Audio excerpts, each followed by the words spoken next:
This newscast is brought to you by Qberg, Pittsburgh's source for LGBTQ plus news and community information.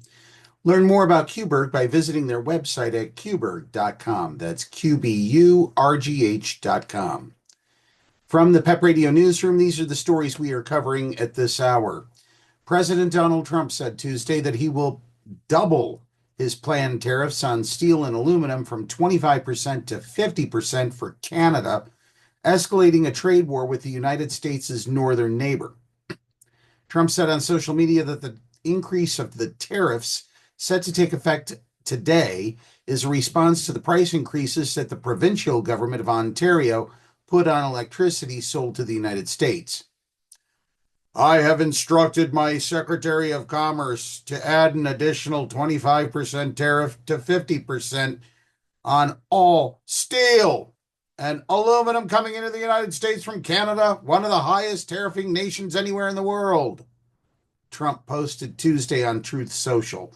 The U.S. president has given a variety of explanations for his antagonism of Canada, saying that his separate 25% tariffs are about fentanyl smuggling and voicing objections to Canada putting high taxes on dairy imports that penalize U.S. farmers. But he continued to call for Canada to become part of the United States as a solution, a form of taunting that has infuriated Canadian leaders. The only thing that makes sense is for Canada to become our cherished 51st state, Trump posted on Tuesday. This would make all tariffs and everything else totally disappear. Yeah, okay, but the U.S. stock market promptly fell following his social media post, triggering more concerns after a brutal sell-off on Monday. By the way, the Dow was down 792 points yesterday, and the NASDAQ was down 890 or 900 points or whatever it was. It was really steep loss yesterday. That puts Trump under pressure to show he has a legitimate plan to grow the economy instead of perhaps pushing it into a recession.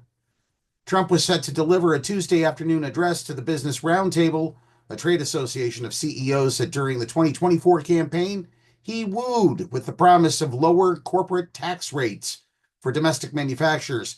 But his tariffs on Canada, Mexico, China, steel, aluminum, with plans for more to possibly come on Europe, Brazil, South Korea, pharmaceutical drugs, copper, lumber, and computer chips, would mount to a massive tax hike. Trump, your tariffs are not returning us to the late 1890s. We are headed to the 1930s, and you, sir, are far worse than Herbert Hoover ever was.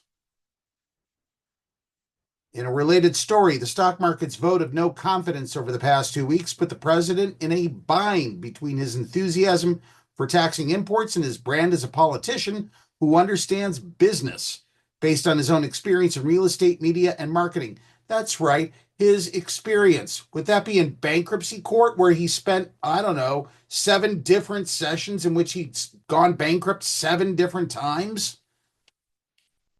He's turned Atlantic City, New Jersey into Gaza. Harvard University economist Larry Summers, a former Treasury Secretary for the Clinton administration, on Monday put the odds of a recession at 50-50. All the emphasis on tariffs and all the ambiguity and uncertainty has both chilled demand and caused prices to go up, Summers posted on X.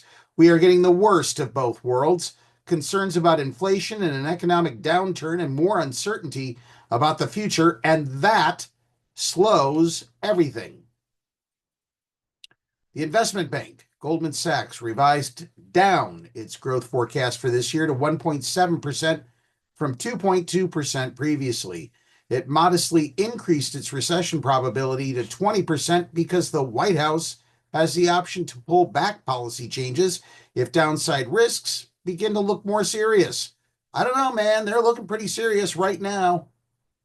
Trump has tried to assure the public that his tariffs would cause a bit more of a transition to the economy, with the taxes prodding more companies to begin the years-long process of relocating factories to the United States to avoid the tariffs. But he set off alarms in an interview broadcast on Sunday in which he didn't rule out a possible recession. Now this news from Little Marco, from the Secretary of State's office. President Donald Trump overstepped his constitutional authority in freezing almost all spending on U.S. humanitarian and development work abroad. A federal judge ruled, saying the administration could no longer simply sit on the tens of billions of dollars that Congress has appropriated for foreign aid. But Judge Amir Ali stopped short of ordering Trump officials to use the money to revive the thousands of contracts they have abruptly terminated for U.S. aid and development work around the world. Ali's ruling Monday evening came hours after Secretary of State Marco Rubio announced that the administration had finished what has been a 6-week purge of programs of the 6-decade-old U.S. Agency for International Development, cutting 83% of them. Rubio said he would move the remaining aid programs under the State Department. Rubio made his announcement in a post on X in one of his few public comments on what has been a historic shift away from U.S. foreign aid and development executed by Trump political appointees at the State Department and Elon Musk's Department of Government Efficiency teams. Rubio in the past thanked DOGE and our hardworking staff who worked very long hours to achieve this overdue and historic reform in foreign aid. Trump, on January 20th, issued an executive order directing a freeze of foreign assistance funding and a review of all U.S. aid and development work abroad. Trump charged that much of the foreign assistance was wasteful and advanced a liberal agenda.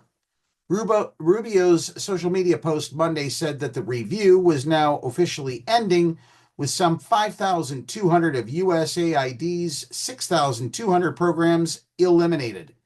Those programs spent tens of billions of dollars in ways that did not serve and in some cases even harmed the core national interests of the United States, Rubio wrote. About 1,000 remaining contracts would now be administered by the State Department, he said. The shutdown has left many USAID staffers and contractors and their families still overseas, many of them awaiting back payments and travel expenses just to return home. The Trump administration on Monday gave USAID staffers abroad until April 6th to move back to the United States if they want to do so on the government's tab, according to a USAID email sent to staffers and seen by the Associated Press. Staffers say the deadline gives them scant time to pull children from school, sell homes, or break leases, and for many, find somewhere to live after years away from the United States. That's the news at this hour. If you missed it earlier today, be sure to tune in at 7 p.m. for Countdown with Keith Olbermann. You won't want to miss this episode. Be sure to download the Live 365 app to take PEP Radio with you wherever you go. Now back to more music on PEP Radio.